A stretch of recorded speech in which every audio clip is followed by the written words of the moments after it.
Convene, and our next submitter, Te Awa Mutu Developments Limited, and Catherine Drew. Welcome. And I understand, Catherine, you're also doing Braemar Farms and Calcutta Farms.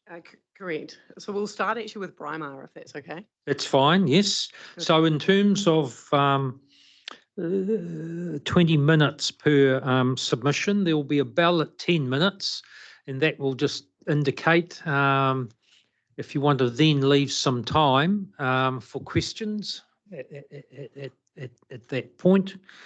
And then you've got, because of the 3 submissions, through to 2:10, given you're representing the 3 submitters.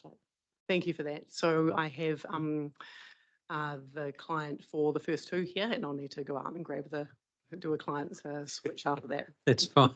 Perfect. So over to you. Great, thank you.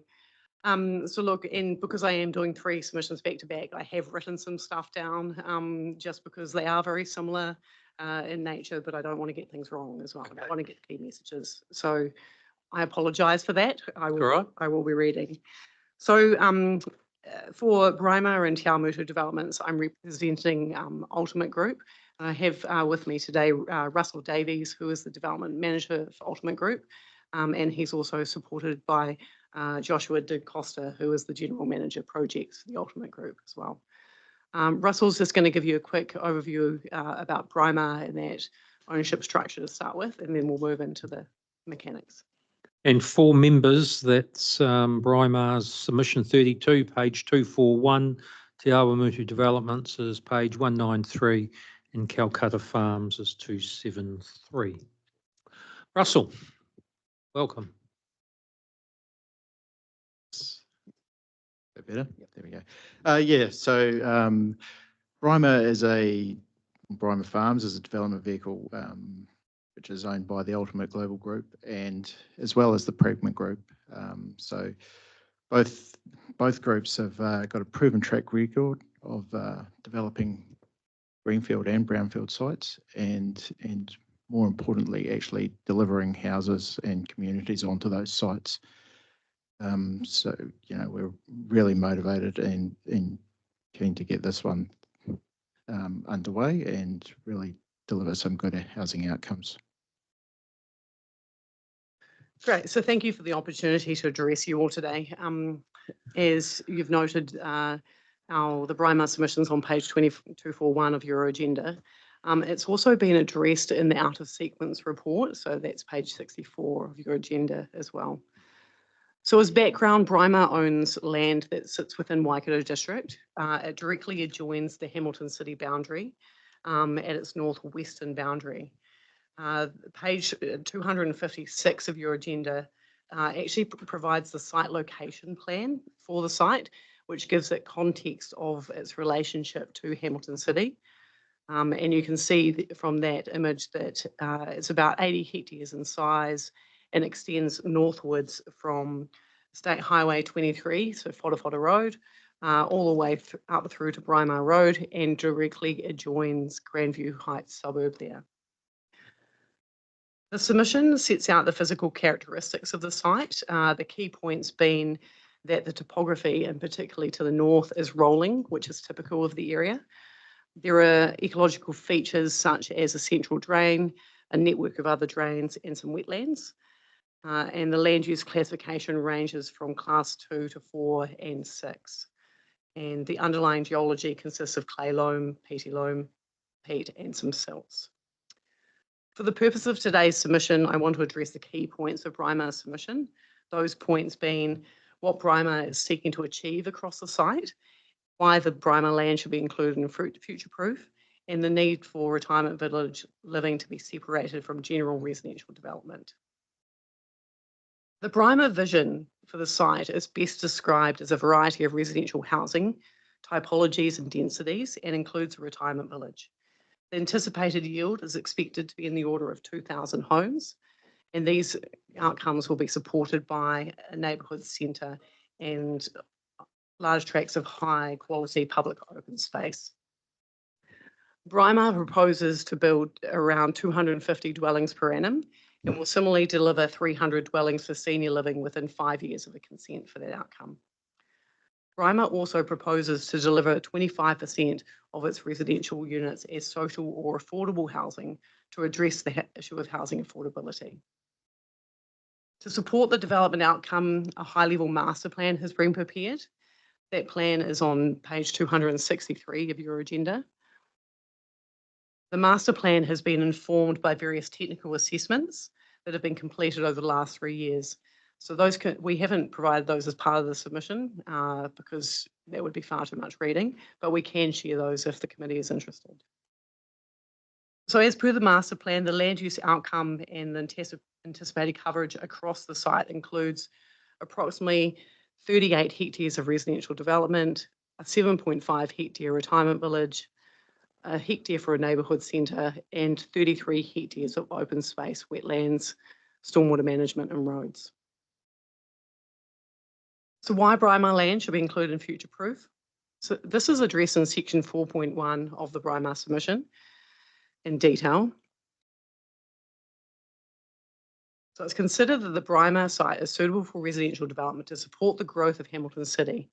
Before discussing that, it's important to set the scene in relation to the background to the why. It needs to be acknowledged that the NPSUD imposes strong obligations on councils in high growth areas to ensure that there is at least enough capacity at all times to meet ongoing growth in housing demand, including providing a range of options to meet such demand. The Housing and Business Capacity Assessment that supports and underpins future proof has identified that there are capacity shortfalls in the short term, medium term, and long term for Hamilton. So somewhere around 4,500 dwellings. These shortfalls are driven by capacity constraints within the existing urban areas and because greenfield areas require significant economic investment in infrastructure to enable the capacity to be realised. The shortfall has also generated housing affordability issues. And this was addressed in more detail in the Insight Economics memo, which was attached to the submission as well. Although significant increases in development opportunities are anticipated through funding for greenfield areas for the medium and long term, this is subject to funding being available. We all know the challenges that councils are facing around funding for growth, let alone catering for existing infrastructure. There could be accordingly greater shortfalls than projected should infrastructure projects be delayed in favour of lower rates or development and contributions. And the Housing and Business Capacity Assessment acknowledges this risk. Intensification is also anticipated to address shortfalls. There is uncertainty as to whether councils, including Hamilton City, will proceed with the various residential intensification plan changes notified. Hamilton City Council, like other councils in the future proof region, are currently re-evaluating their plan change 12 to confirm whether it's fit for purpose. Any reliance on the Housing and Business Capacity Assessment on expected intensification opportunities arising from Plan Change 12 needs to be considered cautiously and perhaps re-evaluated should Hamilton City Council decide not to proceed with Plan Change 12 as notified. Turning now to the suitability of the Braemar site. The Braemar site is considered to be suitable to address Hamilton City's anticipated housing shortfall because it will provide for 2,000 additional houses. So that represents a significant boost in supply and will help the market be more responsible for growth and demand. It can provide 25% of the site as affordable and or social housing with a dedicated retirement village sector senior living offering. It will foster market competition. It can meet the day-to-day needs of residents through the neighbourhood centre and its proximity to the CBD. So it's actually 5 kilometres from the CBD. Infrastructure assessment underpinning the master plan has confirmed it can be serviced in terms of 3 waters, and there's options there in terms of either from Hamilton City Supply or independently across the site. Similarly, it can provide suitable and sufficient transportation connections to the site from both the north and the south. It can deliver ecological enhancement and open space opportunities, and it can be delivered as it's in single ownership by a motivated developer with a proven track record and with a desire to develop. Turning now to the retirement village opportunities. So section 4.2 of the submission provides some commentary around the need for future-proof to specifically provide for the needs of an ageing population and their associated housing outcomes, outside of just rezoning land for residential development. I intend to go into this matter in more detail for the submission on Te Awamutu developments, which follows. So for the purpose of this submission, it should be acknowledged that the Brima vision includes a provision for at least 7.5 hectares of retirement land for the purposes of catering for the needs of an ageing population. We welcome and acknowledge in the reporting that the implementation plan seeks to engage with the retirement sector to better understand and review the strategic approach to providing for retirement village living. Brima's request, as is Te Awamutu Developments, is that future-proof does not limit their engagement to the traditional retirement village providers.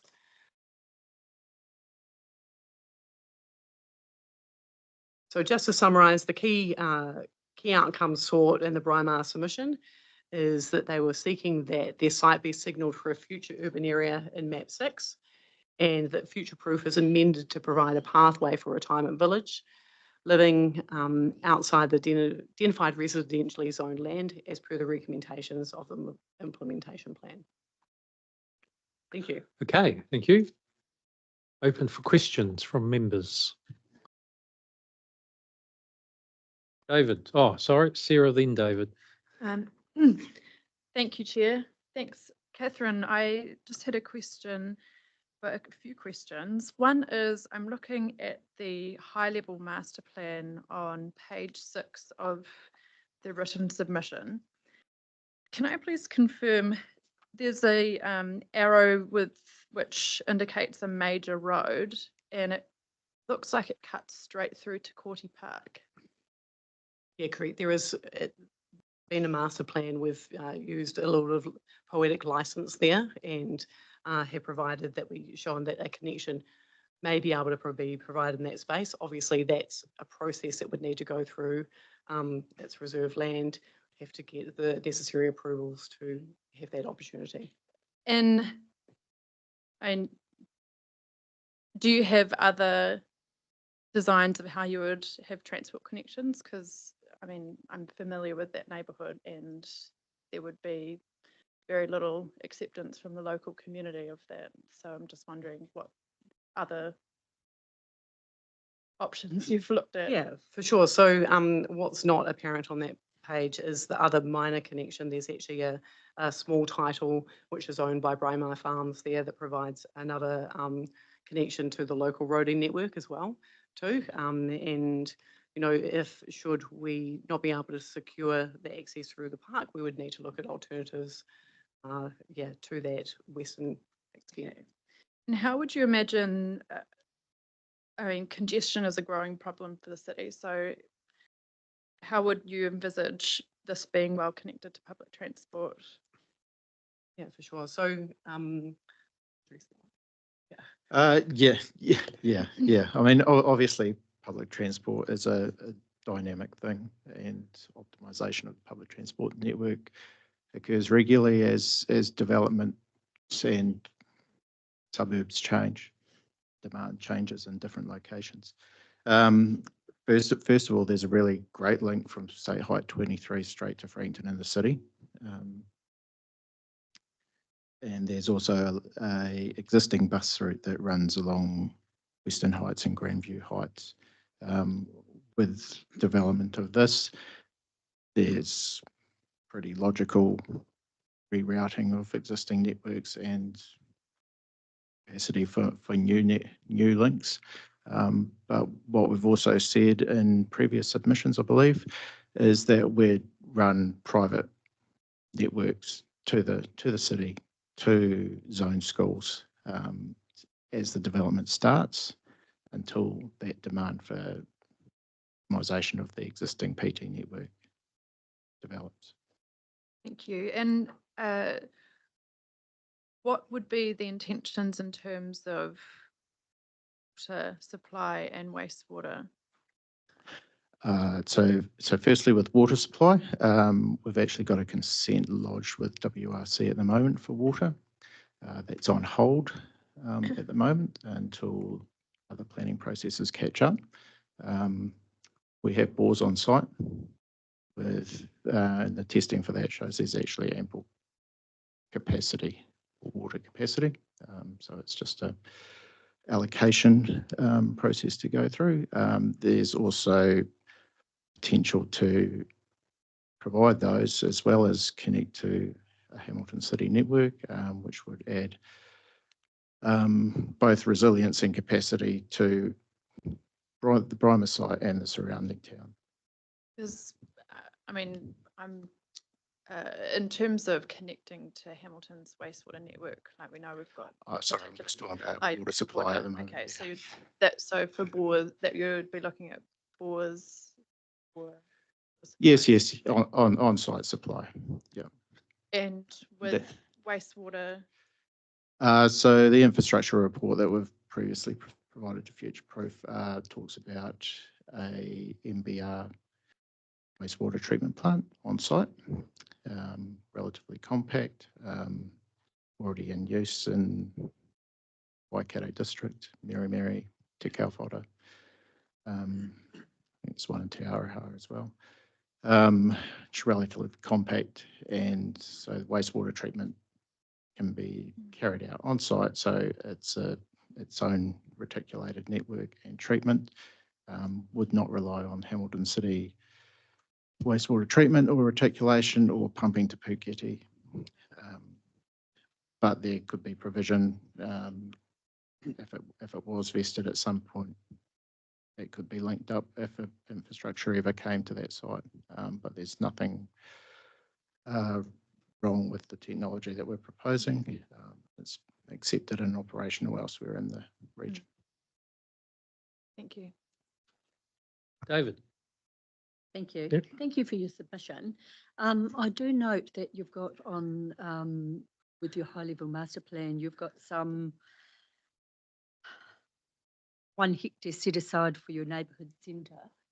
Obviously, we're talking about a significant amount of dwellings in this proposal, and whilst you do note that in terms of that social infrastructure, the boundary, the neighbouring council may be able to up on some of that demand, should it not, do you see that neighbourhood centre, what does that look like, and how is that going to fulfil the demand for essentially like some of that social infrastructure?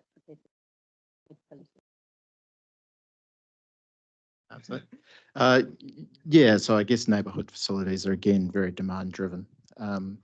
But you know, with any new development, you've got to be careful of existing facilities there. So there are some nearby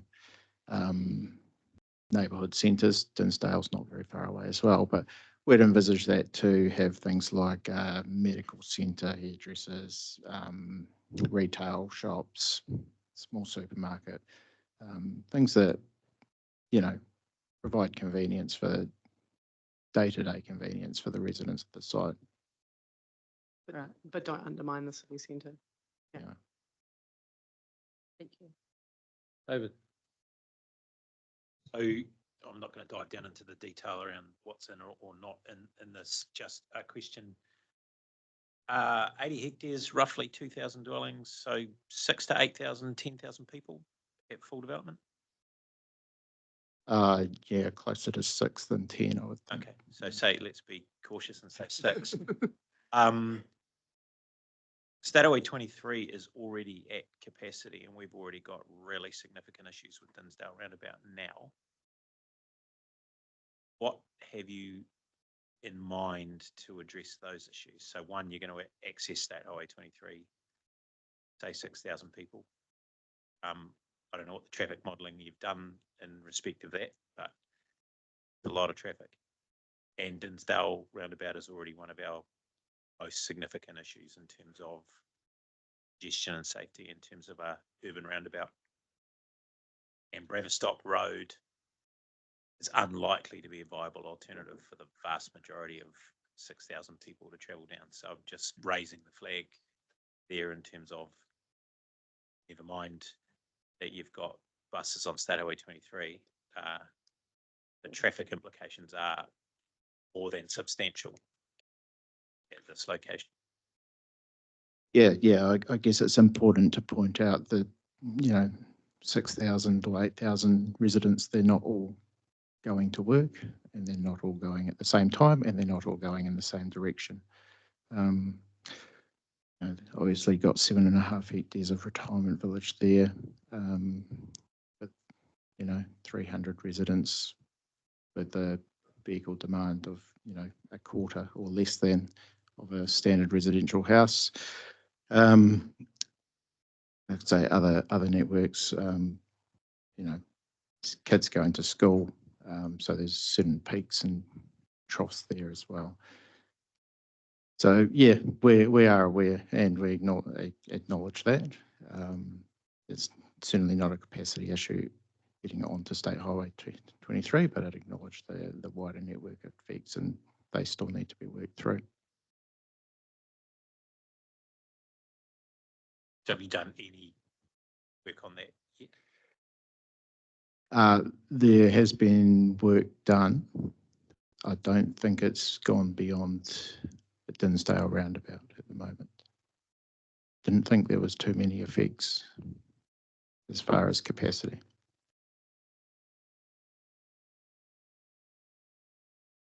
Yeah, thank you. Thank you for your submission. Just, can you just help me understand? So you've got retirement living in the community, and then is it sort of just a broad spectrum of everyone else as well, filling up the rest? Just looking at where the primary schools and intermediate schools are located, like they're all quite a distance away. Yeah, and it's quite hilly over that side of town. Just sort of thinking through, similar to what David was asking around, that transport of school children in different modes at those school times. Yeah, what's your modelling around that? I don't think there's been any specific modelling around that yet. Like we say, we're talking about multiple different points where we connect to the existing residential neighbourhoods. Obviously, a development of that size, Ministry of Education might want to become involved. They might want a school site in here. So they're all conversations that need to be had. But there's, once again, nothing that I don't think can't be solved and can't be addressed. Thank you.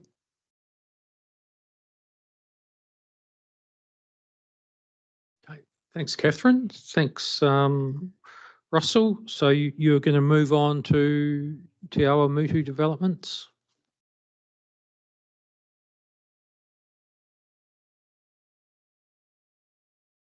Yeah. Don't need to much. So that's 24 on page 193 of our agenda.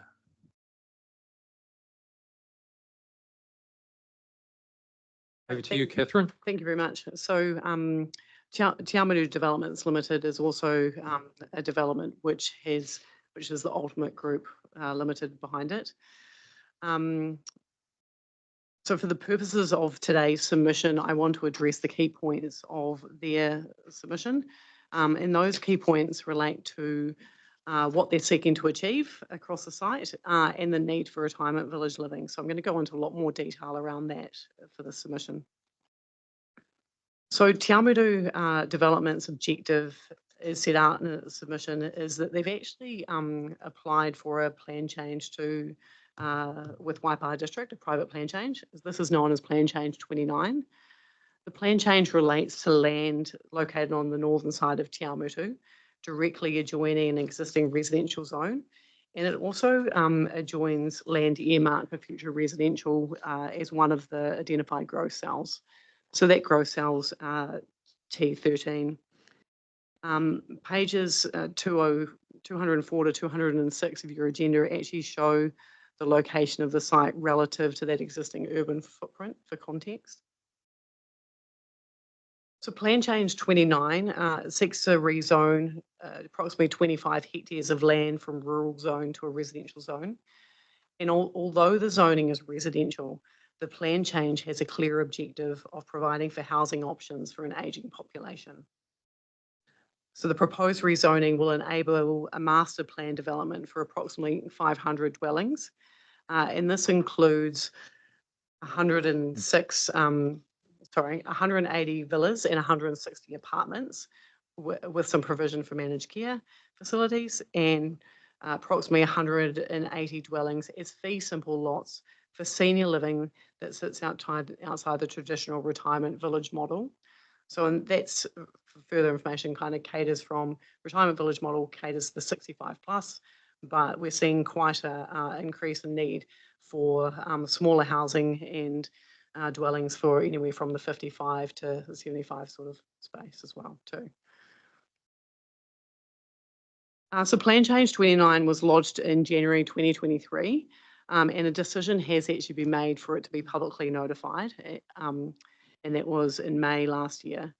The plan change hasn't proceeded to public notification at this stage to enable decisions on Plan Change 26. So Plan Change 26 is Waipa's residential intensification plan change.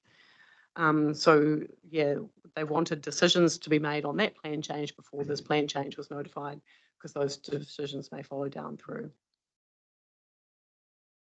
Importantly, we acknowledge that the plan change site sits outside Waipa's growth planning, so Waipa 2050. Waipa 2050 was last updated in 2017, so that's 6 years ago now. A lot has changed in the resource management space in that time, to which the question must be asked is whether or not it's still fit for purpose, and is it delivering the anticipated housing outcomes. Waipa 2050 has 13 residential growth cells for Te Awamutu, and in 2022, Waipa actually livened 7 of these growth cells. So they've split their growth cells into pre-2035 and post-2035. So all the pre-2035 cells were livened, so can be developed as of today.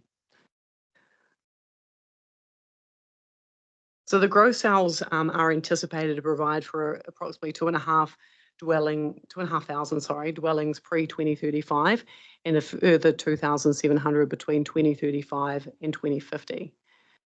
And those figures are based on high-level assessments and without due regard to the actual physical characteristics and constraints for the growth cell land. In this respect, we're aware that some of the growth cells have significant challenges from matters such as low-lying areas, wetlands, flooding, and undulating topography, which will actually affect the yield able to be achieved. Importantly, neither Waipa 2050 nor the district plan's growth predictions for the growth cells have been updated since 2017 to give effect to the constantly changing national policy framework. So, for example, the National Policy Statement on Freshwater. As such, it's subjective as to whether or not the yield anticipated by Waipa 2050 will actually be realised. Secondly, a number of the live growth cells in Te Awamutu are being hamstrung by landowners not wishing to develop, or by holdings having multiple landowners. This framework is important to understand because the housing and business capacity assessment that supports future-proof has identified that there is capacity shortfalls in the short term for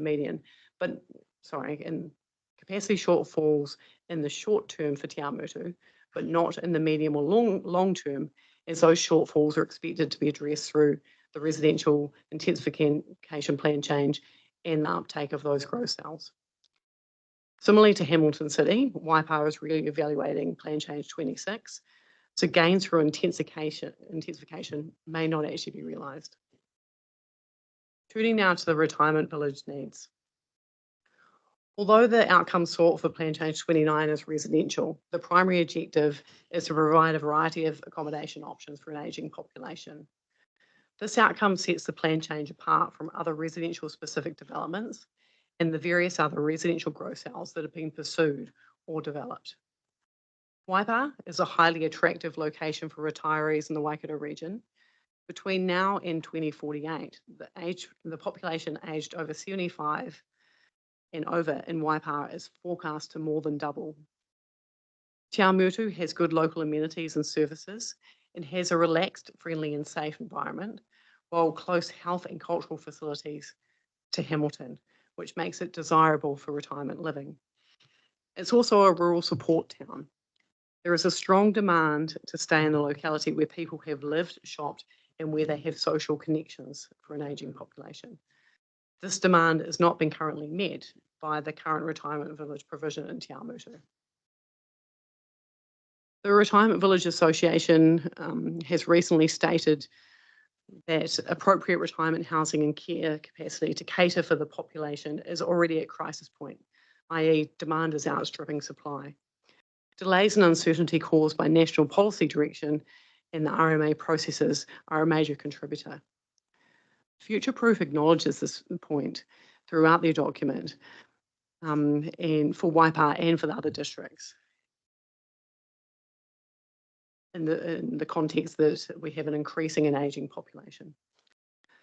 Future Proof and Waipa 2050 have tried to address the required demand for an ageing population by rezoning sufficient land for residential purposes.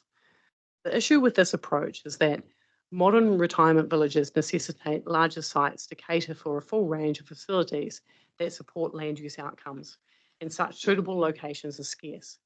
There are significant challenges in finding suitable sites.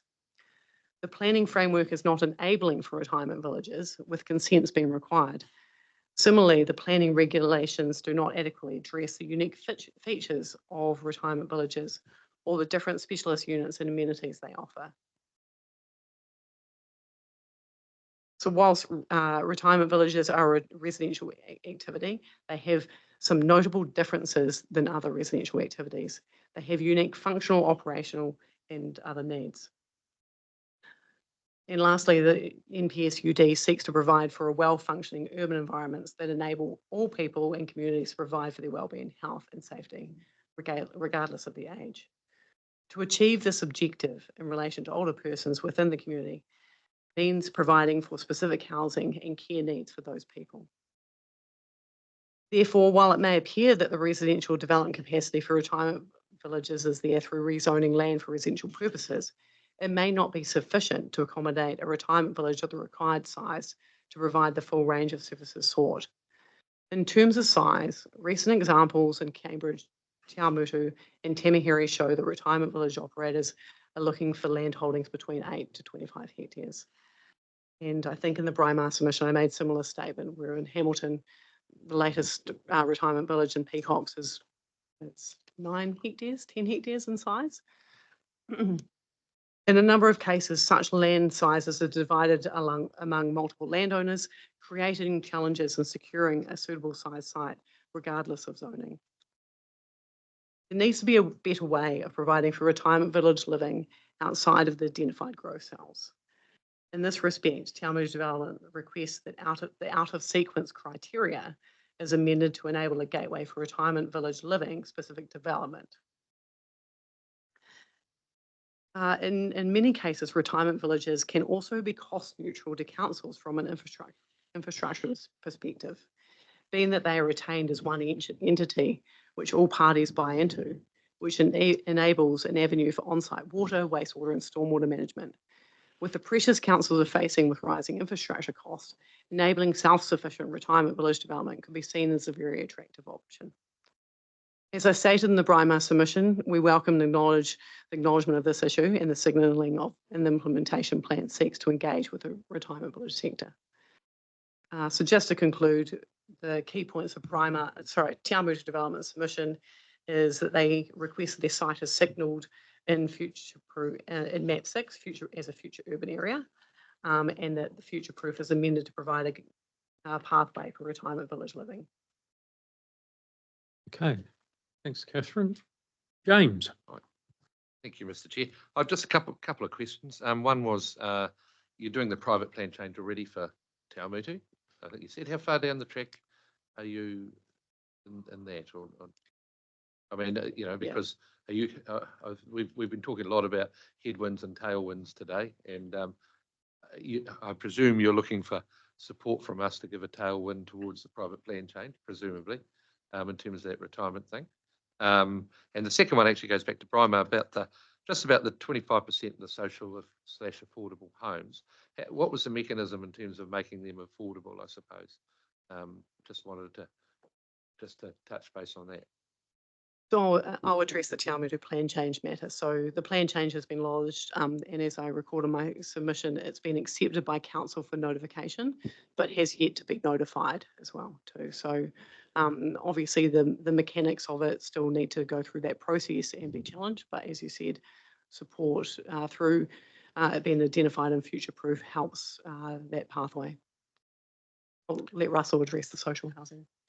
Yeah, that's right. We'd agreed with Waipa that Plan Change 29 would be put on hold until decisions around Plan Change 26 were finalised.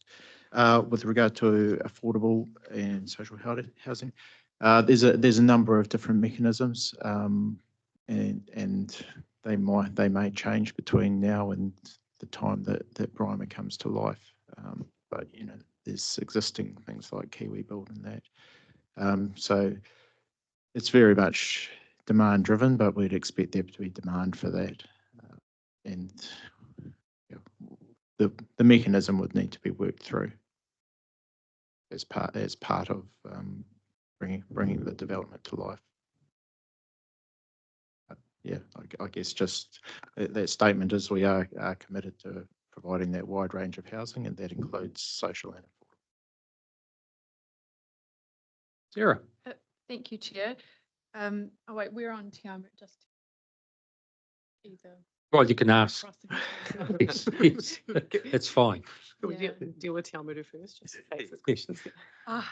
Okay, because I just had one last question actually that came to my mind for Brimer, so I can wait. If that's fine, you can ask that now. I was just interested in, I guess, the area. It essentially kind of hooks around with then between Whatawhara Road and then, I don't know how to explain it, but there's a big kind of chunk where there are other landholders. So have you spoken with other landholders in that area and what their intentions are, and looked at, I'd like to understand just what work you've done in that space as well. I think the portion of land you're talking to is between our site and the existing town boundary along State Highway 23. Is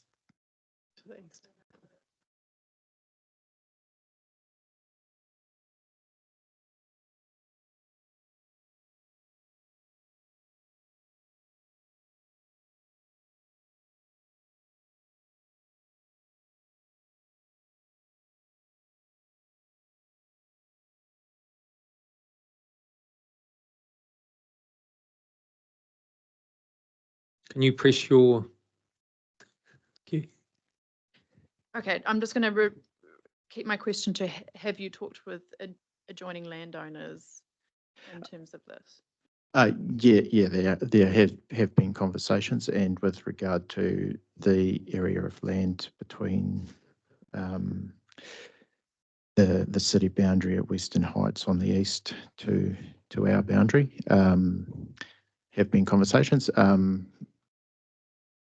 They're not on this journey with us through this process, but our master plan provides connectivity for that, and to me it's a logical decision that if Brimer is rezoned, it may make sense that is as well. Thank you. No other questions? No? Thank you. So if we move to Calcutta Farms. 2 minutes. Thank you for your time. Yes.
Thank you.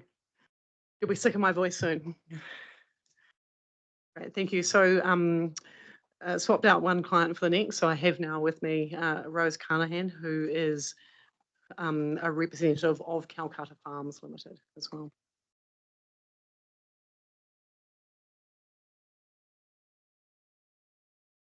Just realised my cousin is sitting up there. I didn't make that connection earlier, so I might just register a conflict of interest. Okay. Thanks, Liz. It's not in your district, Liz. It's all good. Yeah. Yes. Great, thank you. We'll note that. Thank you. So, and so we're moving out of Waipa district to Manamata Piako now. too.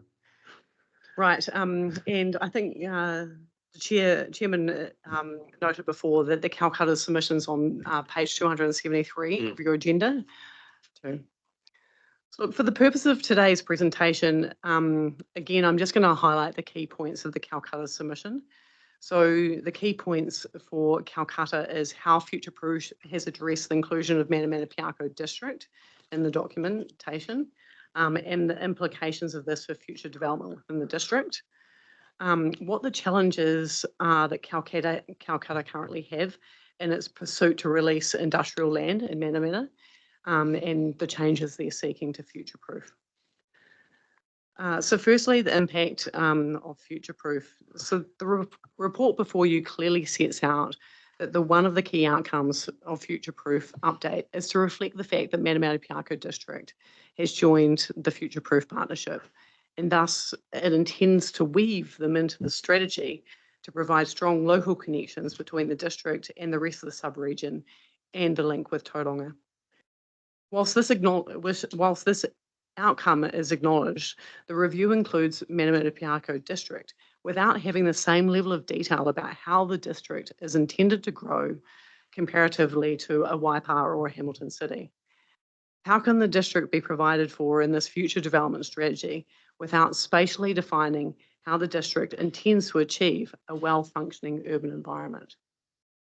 The purpose of the future development strategy is to promote long-term planning to enable local authorities to achieve a well-functioning urban environments and provide sufficient development capacity over the next 30 years. To achieve this, it must be spatially defined, those locations. Future Proof is deficient in this matter as it relates to Manamata Piako district. In my opinion, the unintended consequences of Manamata Piako district not having time to update its strategic growth planning so that it could be included in this update is that all future development within the district that is outside of existing zoned land will be considered as out of sequence, even if it is required to provide for sufficient development capacity. Turning to sufficient development capacity, section C1 of the Future Proof strategy identifies the demand capacity and sufficiency for Manamata Piako district and concludes that under the current capacity scenarios, there are significant shortfalls in business capacity projected to emerge in the medium term across some locations, and those shortfalls worsen in the long term. If we look at these statements in more details, the business demand and capacity assessment for the district and for Manamata alone has identified that there's a need for at least 17 to 25 hectares of industrial land in Manamata to cater for the medium and long term. How and where the supply will come from is not provided for in the document. So how can Future Proof demonstrate that it's spatially defining this capacity? Calcutta requests that the updated growth strategy is Calcutta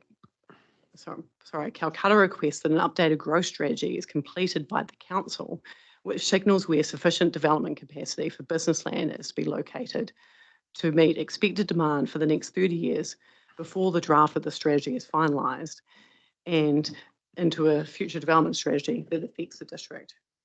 It is important that council undertakes a growth strategy prior to the progression of this Future Proof strategy to allow fluidity through the district instead of erratic rezoning. I also record in the submission point that the submission point has been made by other parties too, such as Steffert, who's the proponent of a plan change in Morrinsville, and also KA Manamata GP Limited, who is seeking to rezone some future residential zoned land. So why is this important to Calcutta, and what are the challenges Calcutta is facing? So Calcutta is similarly a proponent of a plan change in the Manamata-Piako district, and they're seeking to rezone 49 hectares of rural zone land to general industrial, with a net developable area of around 32 hectares.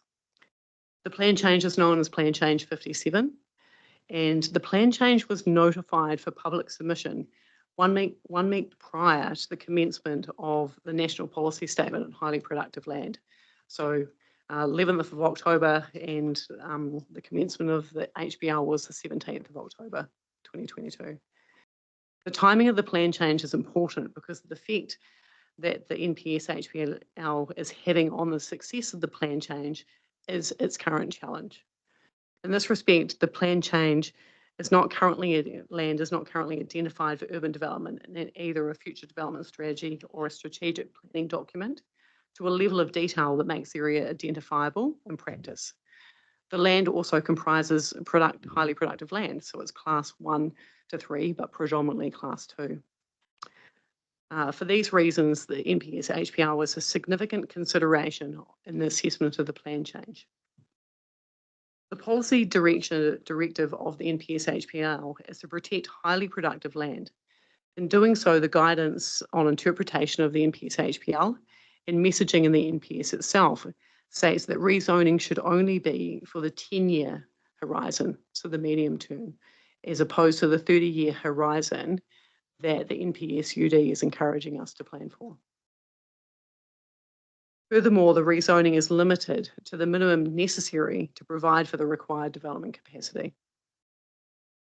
To get through some of the tests around the NPS HPL, we're relying on economists to assess supply and demand. Since the lodgement of the plan change, the issue of supply and demand has been examined at least 4 times by our economists and also Council's economists. The key takeaways I have from this level of economic assessment is that the question of supply and demand is a constantly moving and subjective target. I don't know if you've ever seen 2 economists that actually agree. Yeah.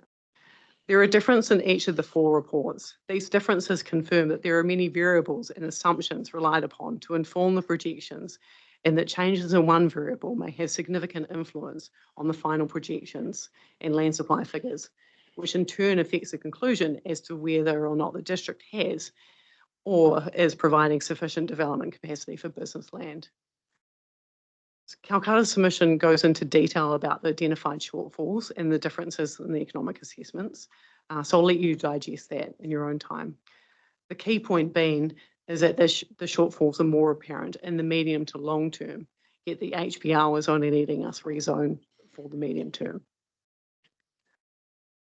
To help Calcutta through these NPS HPL challenges, Calcutta requests that their land is identified and future-proof as a future urban development area. This will not eliminate the NPS HPL challenges, but it helps.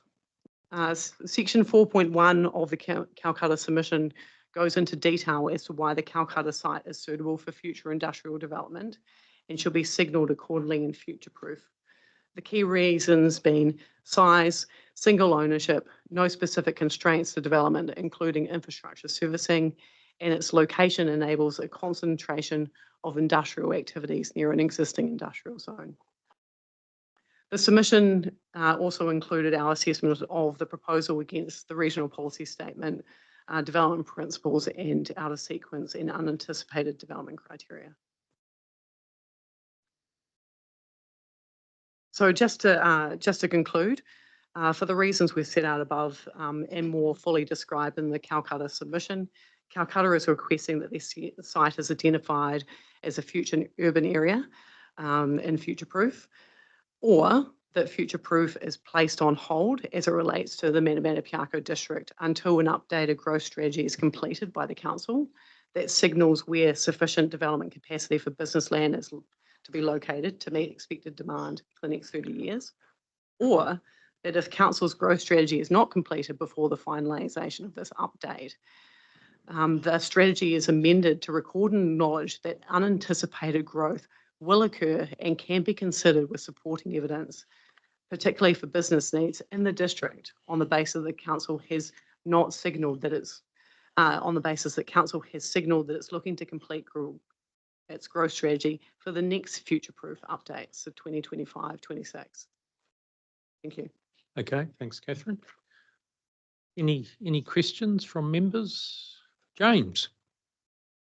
Thank you, Mr. Chair.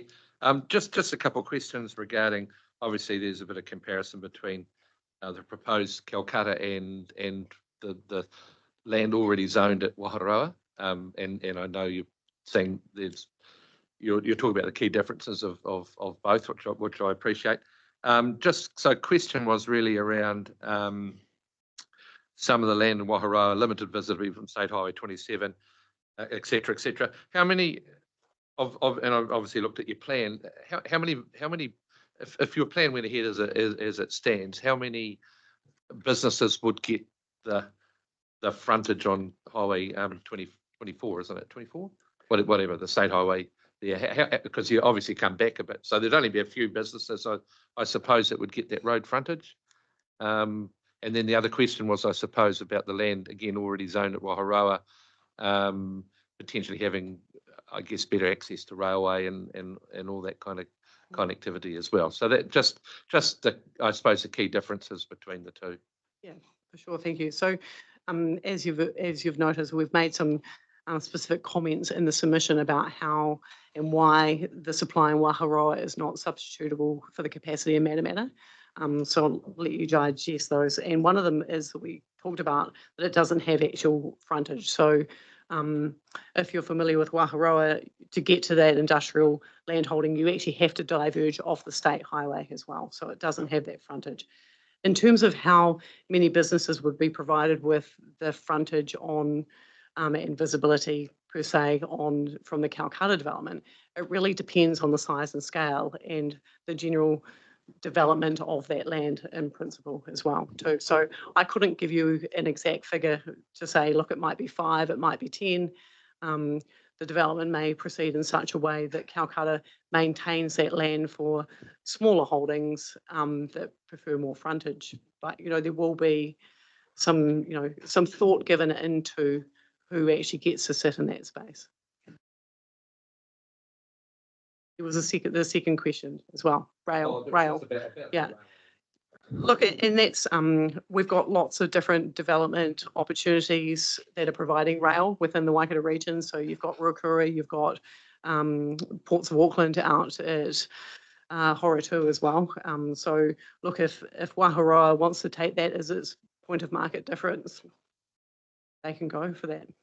Yeah.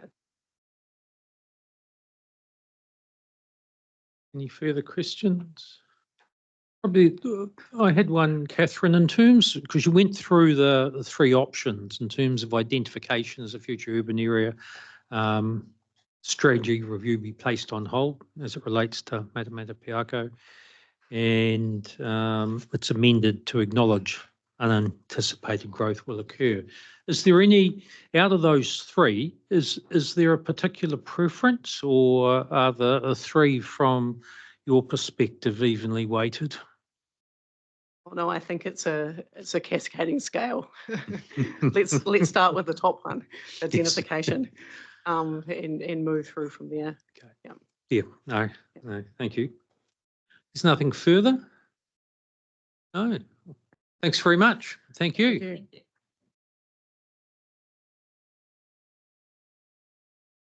So we'll move to our next submission, and that's Blue Wallace Cityscapes Projects Limited. So Tim Lester and Andrew Taylor, welcome.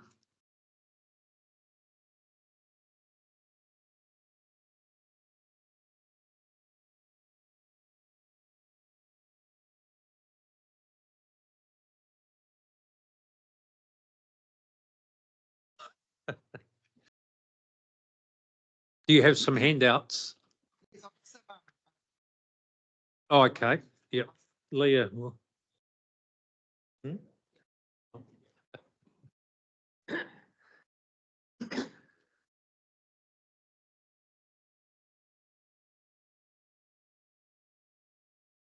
So in terms of the process, 20 minutes has been allocated. There will be a bell at 10 and you don't need to stop then, but it indicates that if you want to leave a bit of time for members to potentially question, that can occur sometime in that space. Otherwise, over to you. We now have your handout in front of us. Thank you.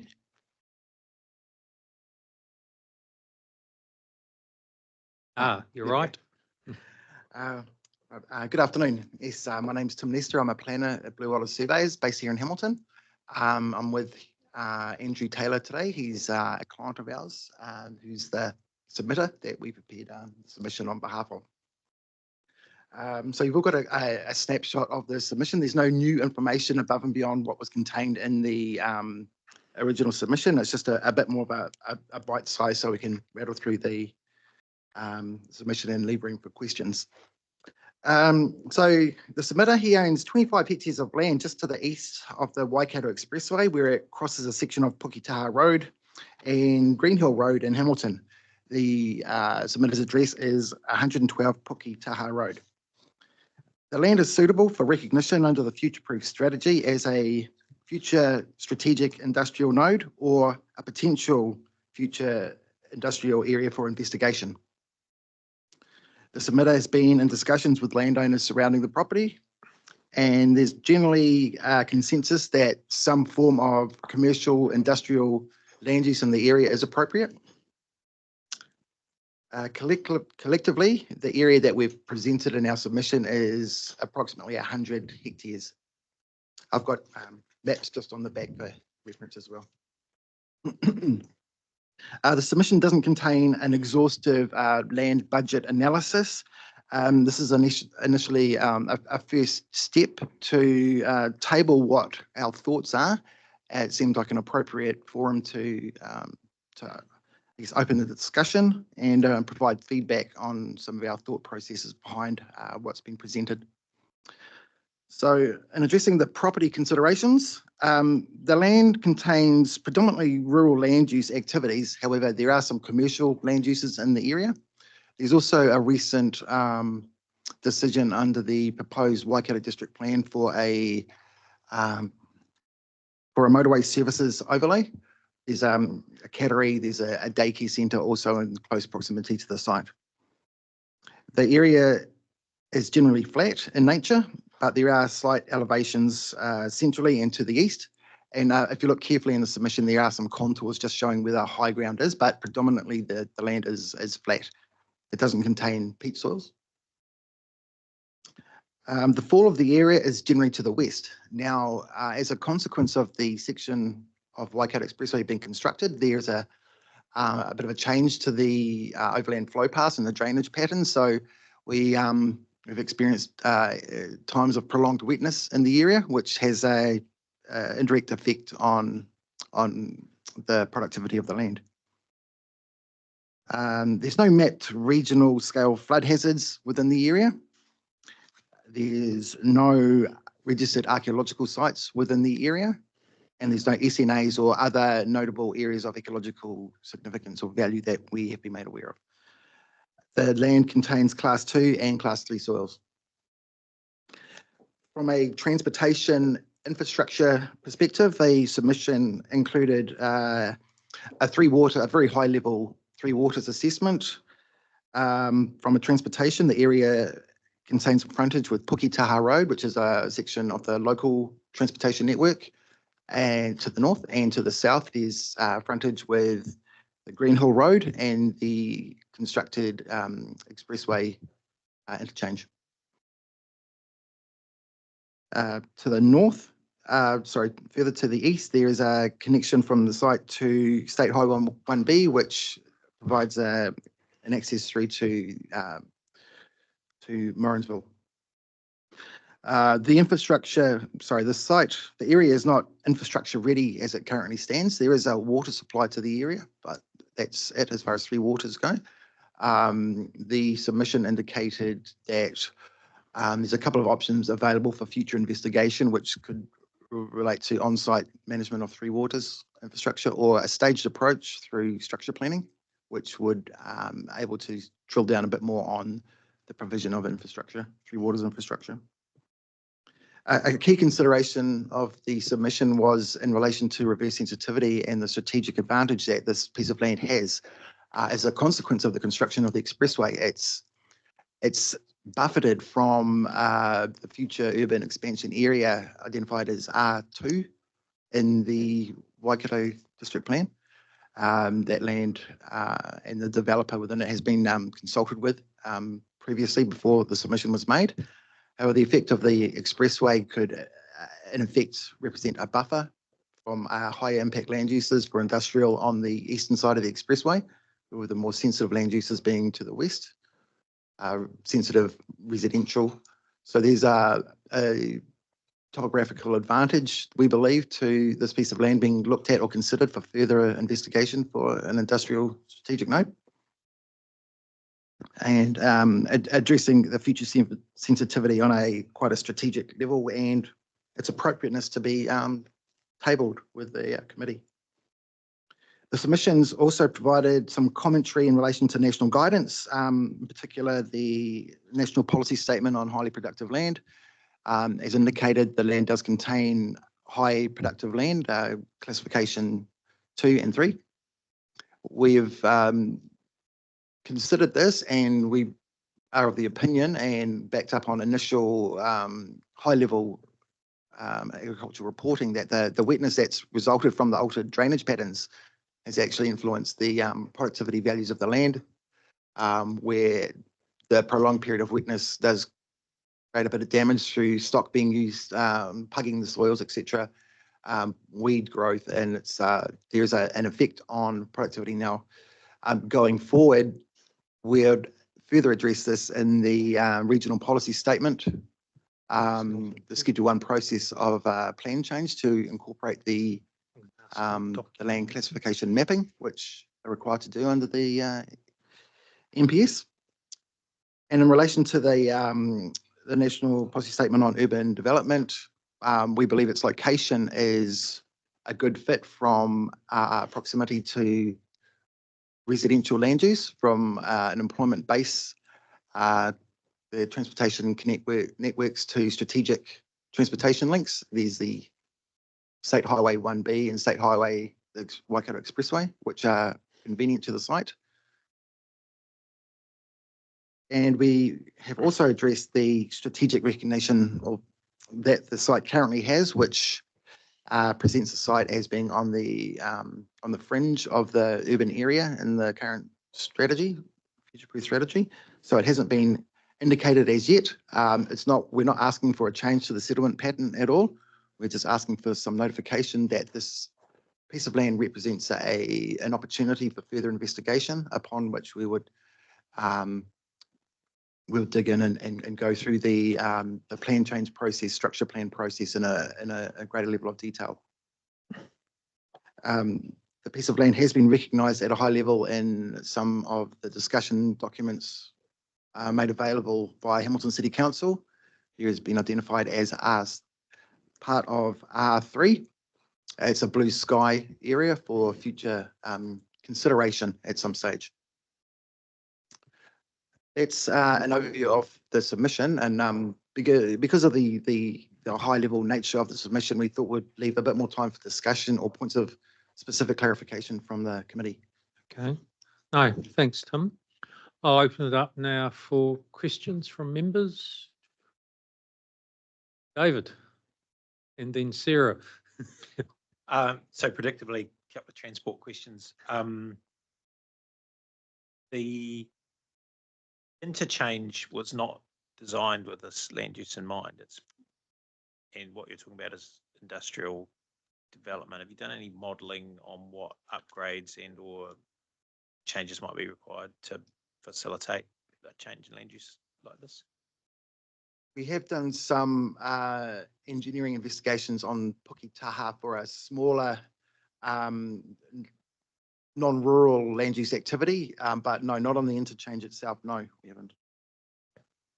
There has been some work which we could look into a bit further in relation to the motorway overlay, which has been presented to the south of the site.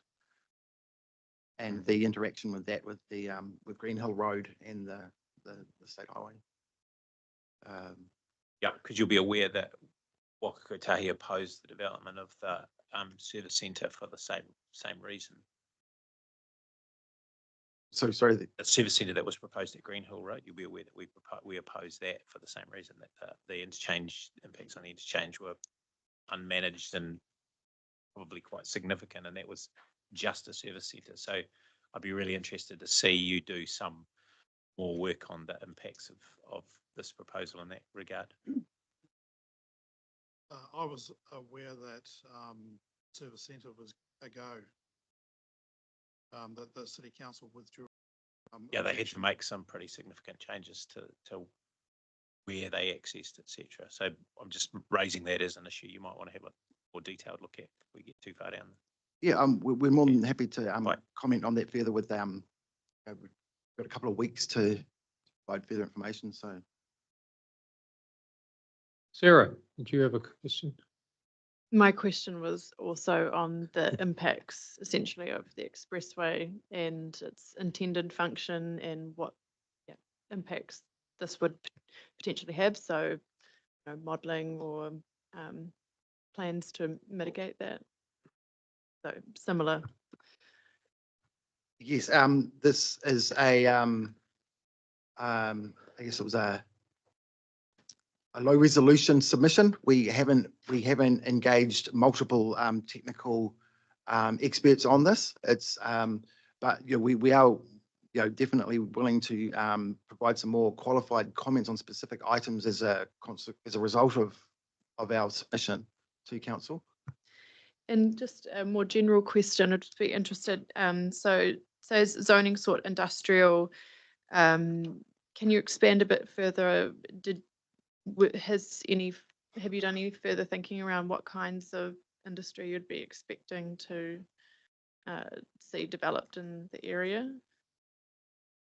Well, the size of the land and there being only 2 landowners, it throws open the opportunity to invite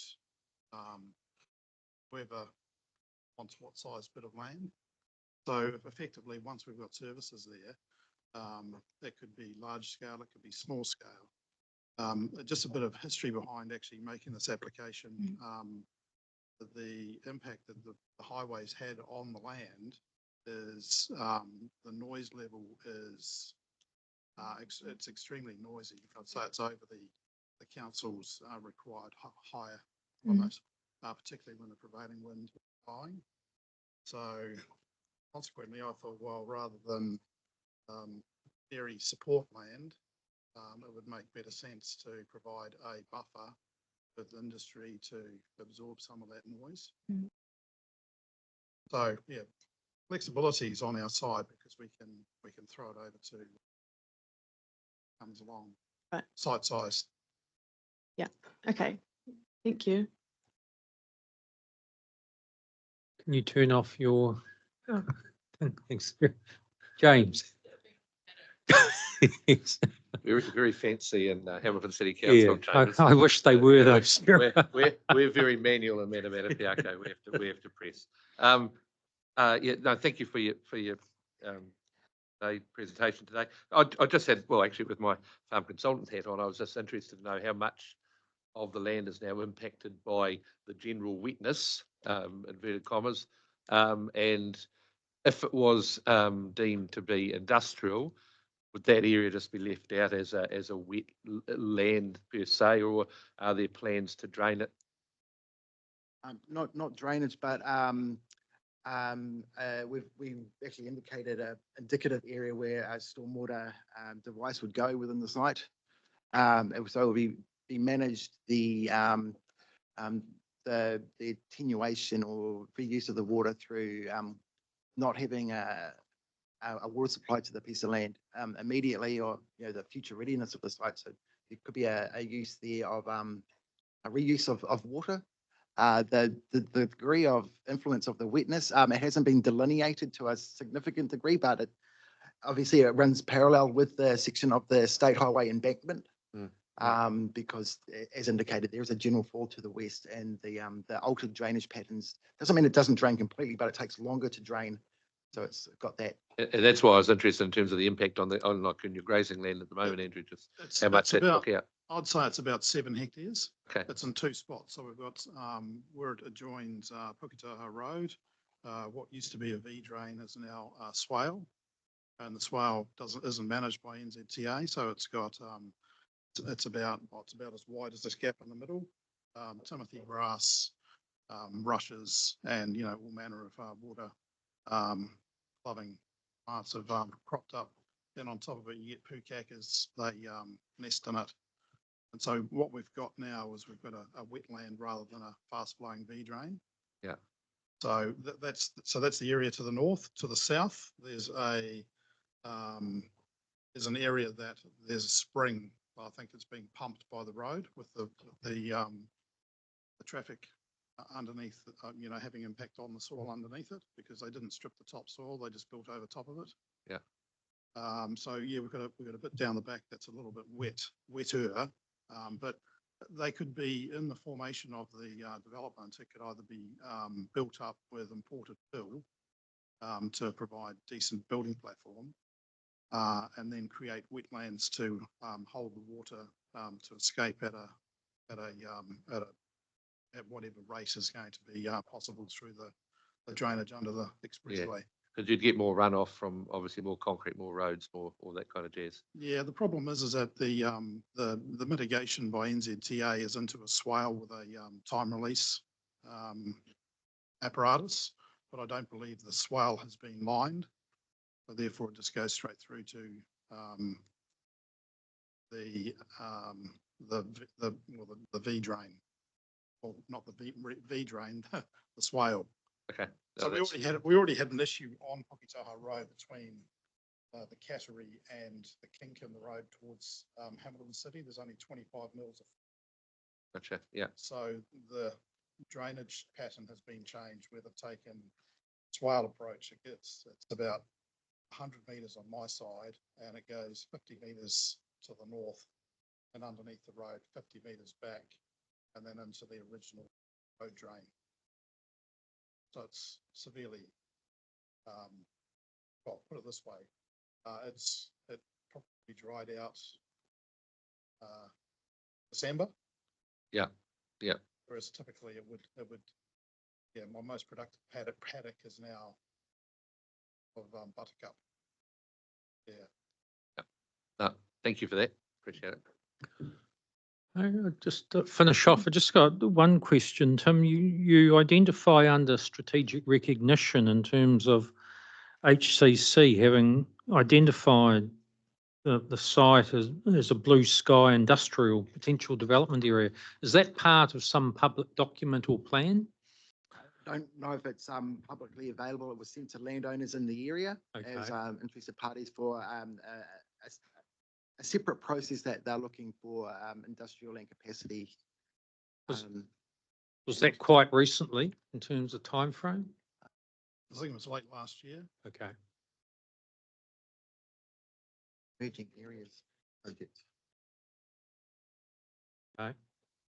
So can I make one more comment on the availability of land in the area? I know my neighbour to the south, who got cut by the expressway, NZTA have provided him a cattle underpass. So he's got 30 hectares of industrial land on the western side of the expressway, south of Pardoa, and he's probably got about 15 hectares north of Pardoa, north, whatever Green Hill Road is now called. Paparoa. Oh, Pardoa is, yeah, he's got land to the south of Pardoa. Green Hill Road used to be, I think it's called, about another 15 hectares. I've been in discussions with him. He's made his position adamantly clear. There's no way he wants to release land commercial for industrial use. So there's going to be a bit of a shortfall in the R2, which has been set aside for some commercial activity. Okay. Further questions? Oh, sorry, Karen. Thank you. Thank you very much for your submission. If I could just turn to the matter that you raised in respect of the wastewater. You note that whilst obviously there is no capacity currently, Councillor, and you're talking about the opportunity potentially to manage on site until services did become available. How sustainable would that be for an extended period of time? We would take, I guess, I don't know if inspiration is the right word, but through Aotearoa in Cambridge, with the council services didn't actually reach the site next to the dairy factory there, and the larger areas of the commercial land use being proposed and collection of water services would address their water supply. The wastewater, again, the areas would be a lot more conducive than a residential lot for wastewater management, and of course stormwater we think can successfully operate prior to connecting to council's particulated services. That was one option. The other was to stage development as such through a structure plan consideration, where certain areas could be looked at in isolation of site specific of management of three waters before other areas were. So there's another mechanism that we would could be open to the land in the proposal as well. Just further to that point, in discussion with the neighbour, we've highlighted the fact that we could have 5% bigger sites to deal with the requirement for an effluent field. The effluent could be tertiary treated using UV, so that there was no pathogens that posed a risk to public health. And following the Hautapu model, it could be in screen planting, so it would enhance the character of the area. Thank you. There's no further questions. So thanks, Tim. Thanks, Andrew. Thank you. And thanks for your presentation and also your response to the questions members have raised. Thank you.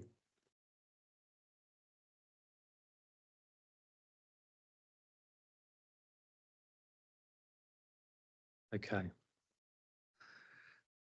We'll go to the Te Kowhai East.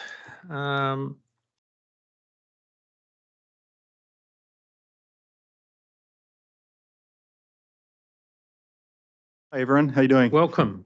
My name is GD Jones. Yes, because you weren't Nathan York or Craig Batchelor.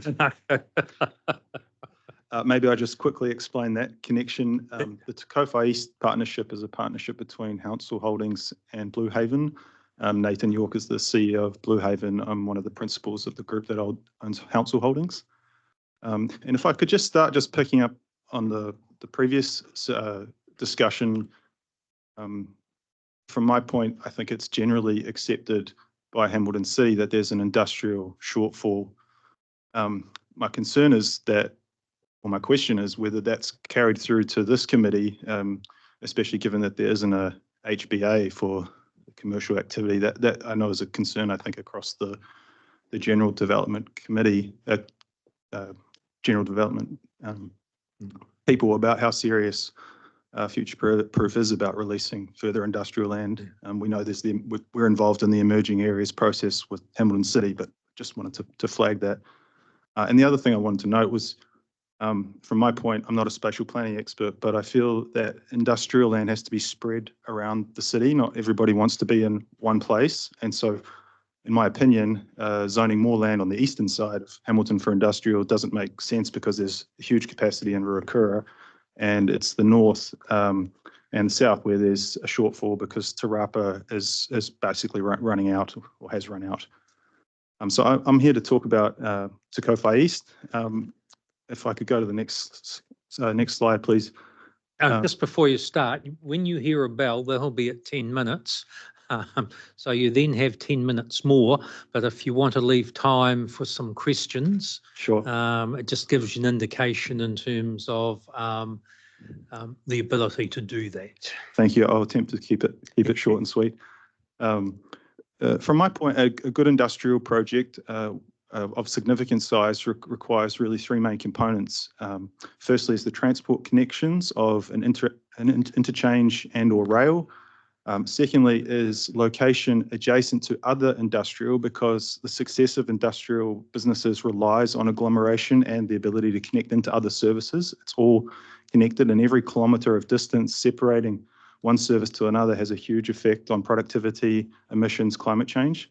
And the third thing is that it needs to be located near residential so that people can efficiently get to and from work. So if you look at the map, this is the northern side of Hamilton, with zoning in orange being residential and zoning in purple being commercial or industrial. And you can see that it appears that the Te Kowhai East area has randomly been left out. I think anybody that looks at this map thinks, oh, that's a bit strange. Why doesn't Hamilton City connect through to Horatu? There's an interchange right there. And again, I'm not a spatial planning expert, but if you just look at it, it goes, it makes sense that that should be included as an urban area. So if I go to the next slide, please. The Te Kowhai East area is 200 hectares made up of 3 landowners. Our partnership in the blue, 140 hectares. In the orange is 15 hectares owned by the Porter Group. And in green is 40 hectares owned by the Murray family. So we're all coordinated on our approach to this, which is very rare for a gross sale of 200 hectares to have 0 fragmentation. We believe that we can collectively deliver this in a very efficient way. If I go to the next slide, please. So the concept plan for the 200 hectares, the grey is a general industrial zone of a net 110 hectares. So this, we're talking about a major industrial hub here. The blue is light employment, which will act as a buffer between a small residential zone and the major industrial. The yellow is medium density, where we anticipate approximately 550 houses, which we've included. We would be happy to do it all industrial, but we've included it because we think that it makes for a more connected area, with people being able to access employment within the area that they're living. And the purple is our affordable housing component, which is 160 units, where we believe we can deliver houses at the 550K price point in today's money, and aimed at over 55s. We see that very much as part of the collaboration with rezoning this land, and something that we've delivered on. Blue Haven's delivered en masse, approximately 400 of these units over the past 5 years in Papamoa. So it's something that the group's experienced it in, can deliver at pace and scale. So that's the zoning that we plan. If I could go to the next slide, please. To give a bit more context of the connections here, you've got the yellow being Rotokauri North, the light yellow being Rotokauri, the orange being the employment in Rotokauri, the purple Te Rapa, and the peach and the top being Te Rapa North. So we're very much connected to existing and planned urban areas. There's 10,000 houses going, and we plan to go into Rotokauri and Rotokauri North. The industrial in this area is basically run out. So from my point, it makes complete sense to add some more industrial when it connects through from Te Rapa to Horatu. The transport connections, the blue is planned. You've got the Rotokauri minor arteria running north-south and east-west of the page, which there's a designation in process. Council itself owns the land at the bottom of that, with plans to go through to build the first part of it. It's very well connected to the interchange, which is obviously key for an industrial node. We've also got schools, community parks. I believe Hamilton City spent 18 million on some land for community parks right opposite Te Kowhai East. Again, it makes sense for me that be utilised to its fullest ability, rather than taking on urban areas that don't have this sort of infrastructure. And there's also schools both in Rotokauri and in Rotokauri North planned. So if I go to the next slide, please. So just drilling in a little bit more to our transport plan, we've got provision for a public transport hub, which is basically a bus interchange, 3 further bus stops in an efficient loop through the site. We've got planned for an underpass under State Highway 39 to connect the industrial area, the residential area of the site to the community sport fields in Rotokauri North and the primary school, so that people can access all these areas with cycling, walking. Also note, sorry, from the previous slide, that the Waikato Expressway cycleway is already built basically in line with the site. So we'll be making provision to urbanise State Highway 39 with a shared path so that we can connect straight into that, which takes you down to the base, the Rotokauri Transport Hub. In terms of transport efficiency, I doubt you can find better in an emerging area. If I go to the next slide, please. Water and wastewater, we're blessed, unlike some of the other areas that are having to pitch on-site solutions. The Far Western Interceptor connects very close to our site. Because of its proximity to Puketi, we're very confident that we can create a solution with storage and off-peak pumping to be able to tap into the interceptor without upgrading it. In terms of the water, there is already a requirement for Rotokauri North to pull the water line through across our boundary. So our plan is to work in partnership with them to deliver that the most efficiently. Stormwater can be delivered all on site. We have all the reports to support that. So there's no need to tap into existing services or to incur capex on the stormwater front, unlike some of the other growth cells.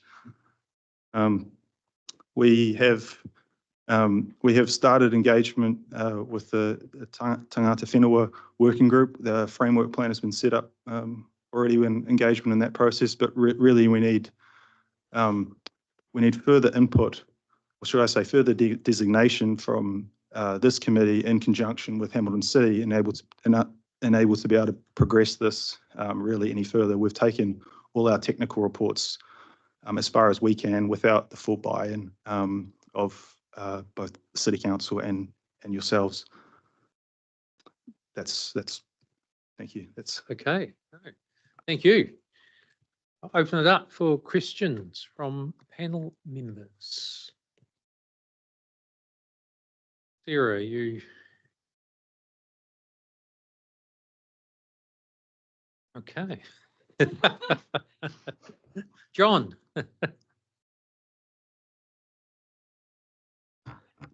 Thanks, and you did sort of answer this a little bit, but could you just maybe tell us a little bit more around the residential vision you're thinking around the affordable, who that's targeted for, and how that fits in with the rest of the residential? Because I think you said it was targeted at over 55s. Yes, thank you. So Blue Haven and Papamoa have developed a affordable housing product targeted at over 55s, two-bedroom homes.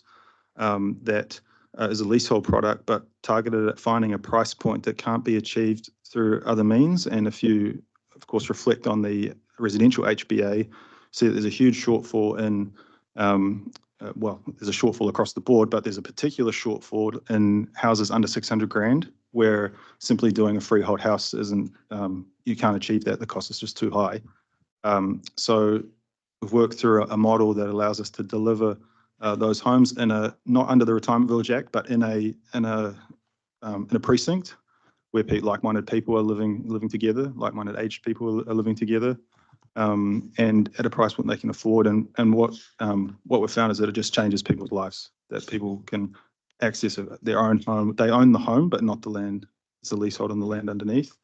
And the ability to do that and either free up capital from selling their home or get into a home that they otherwise have not been able to is just life-changing for people, and something that the group has huge experience in doing. So that's particularly why we've pitched that product, because we know we can deliver it.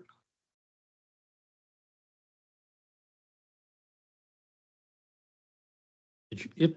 And look, it's maybe too detailed, but do you have an idea around the sort of typologies of the market type housing that you'll be looking to deliver as well? In the standard medium density, we're probably looking at a mixture of typologies accepting that we're on the fringe of Hamilton, so there'll be a limit to to what the density of the market will accept, I think, at this stage, if we were to get the go-ahead now.